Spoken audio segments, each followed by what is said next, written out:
नमस्ते, खुश रहो बेटिया. I, Xavier Varsha Singh from Jyoti Vidyapeeth Women's University. In today's session, we will discuss about CPU scheduling algorithm. Okay, in earlier session, we have discussed about life cycle of process in process and multiple process. Okay. Uniprocess means we have only one CPU. Okay, then there is number of states of process is less than the number of state of multi-process life cycle of state. Understood? Because in uniprocess uniprocess we have only one process to execute in ready queue to running queue, but in multi-process we have multiple number of process to be multiple number of process in ready queue to execute, and you can say that ready to get access of CPU. Okay, that's why there is another state that is called block state, and after that we have discussed about a suspend wait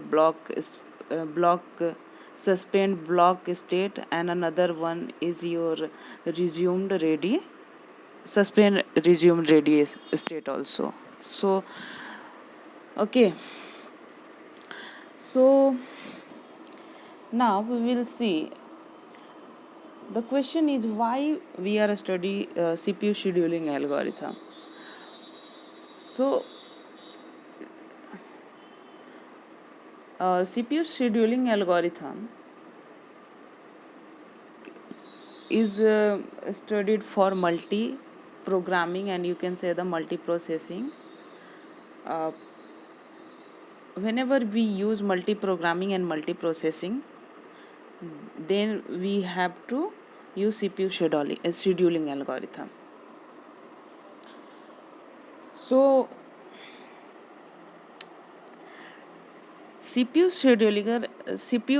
scheduling algorithm is way of selecting the process from ready queue and put in the CPU. CPU means in running state. Okay, according to multi-programming, we want to put multiple number of process in CPU. That's why it can get execute. Okay, देखिए, आपके पास जब ready state में secondary memory से primary memory में जब आपका process Q में arranged है, ठीक है, बट आप चाहते हो कि मल्टीपल प्रोसेस एग्जीक्यूट हो, तो उसे सीपीयू की एक्सेस देना चाह रहे हैं.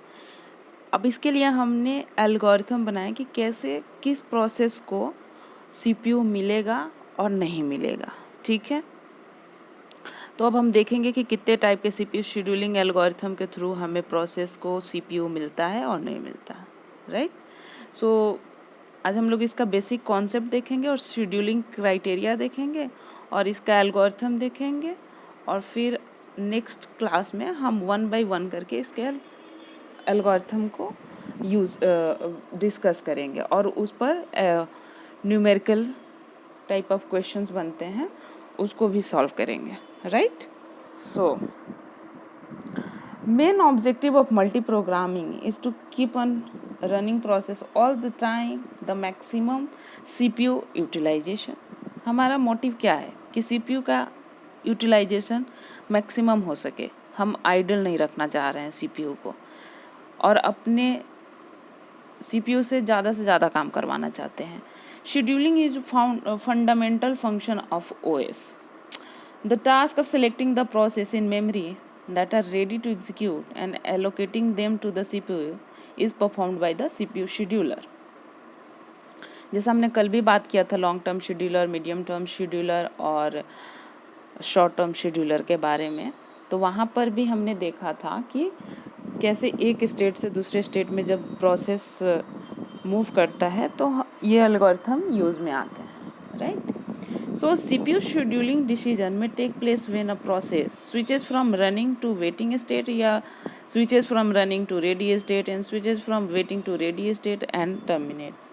Scheduling under 1 and 4 is non-preemptive. All other scheduling is preemptive. That means we have two types of scheduling algorithm. The first one is called preemptive and the second one is called non-preemptive. So what is the meaning of non-preemptive and preemptive means? Non-preemptive means once a process is allocated the CPU, does not leave unless it completed their work, then it release the CPU. Okay.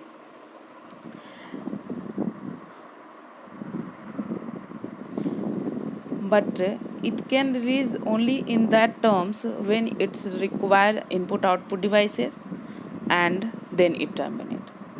But in preemptive means priority based, higher priority process when came into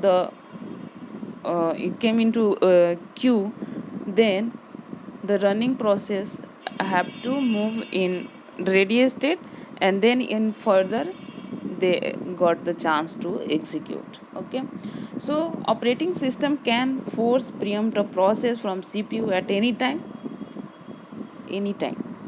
You can say that हम देखिए, अगर हमने ये तो हमें पता है कि ये क्यू में सब कुछ एग्जीक्यूट हो रहा है, ठीक है, लेकिन इन केस कोई छोटे प्रोसेस मतलब लो लेवल का प्रोसेस जिसकी प्रायोरिटी कम है, प्रायोरिटी जिसको थोड़े देर बाद भी एग्जीक्यूट होगा तो वो काम हो सकता है, वैसे प्रोसेस वो रेडी क्यू में कभी भी उनको प्रीएम्प्ट करके ओएस लेकर आ जाता है और जो हाई प्रायोरिटी के प्रोसेस होते हैं उनको सीपीयू का एलोकेशन मिल जाता है. ठीक, तो इसे हम प्रीएम्प्टिव कहते हैं. अब हम लोगों को डिवाइड करना है नॉन प्रीएम्प्टिव में कितने एल्गोरिथम बनेंगे और आपके प्रीएम्प्टिव में कितने बनेंगे. तो देखिए यहाँ पे कुछ पहले तो ये टर्म्स हैं जो हम लोगों को इसमें यूज़ करना होगा. जो भी हम लोगों के पास एल्गोरिथम आएंगे ये सारे टर्म्स हैं, बट पहले मैं आपको प्रीएम्प्टिव और नॉन प्रीएम्प्टिव बता देती हूँ कि कौन कौन से टर्म है जो यूज होते हैं. देखिए ये आपका first come and first serve, ये आपके नॉन प्रीएम्प्टिव है. नॉन प्रीएम्प्टिव मीन्स अगर इसे एक बार एलोकेशन मिल जाता है तो it does not release the CPU at any cost unless they need of input output devices. Okay, shortest job first and priority and round robin is your preemptive algorithm, scheduling algorithm. Okay, in which round robin we allocate time, duration and then execute the process.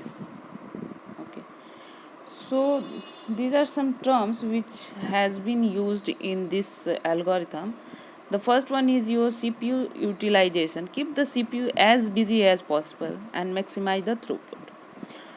Number of processes that complete their execution per time unit, that is called throughput. Okay, a turnaround time means amount of time to execute a particular process, time from submission to minimize. That means amount of time to execute a particular process. उस time duration में एक particular process का execution होता है, that time is called turn around time. Time from submission to termination, मतलब जब वो submit होता है और वो टर्मिनेट होता है. सबमिशन मीन्स जब उसे सीपीयू रनिंग स्टेट में वो पहुंचता है और काम करना स्टार्ट कर देता है, और जब वो छोड़कर निकलता है, that is called turn around time. Okay, waiting time means amount of time a process has been waiting in the ready queue. जब रेडी क्यू में होता है और जितने देर के बाद उसे सीपीयू का एलोकेशन मिलता है, that is called waiting time. Response time means amount of time it takes from when a request was submitted until the first response is produced, not output for the time sharing environment.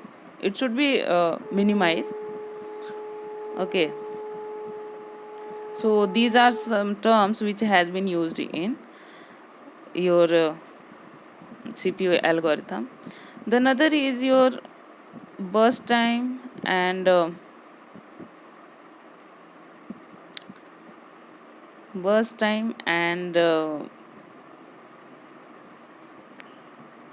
arrival time. Arrival time means whenever process reach at the CPU. Okay. And burst time means the amount of time when process use the CPU. Okay, that is called burst time. So these are the terms which has been used in this algorithm. And so in this session, that's all. I will cover in next session first non-preemptive algorithm, and then after we will come to the preemptive algorithm, right? So that's all. Thank you. I hope you enjoyed my session, but if any query you have, please comment below. And this digital version 2.0 is provided by Jyoti Vidyapeeth Women's University. Thank you.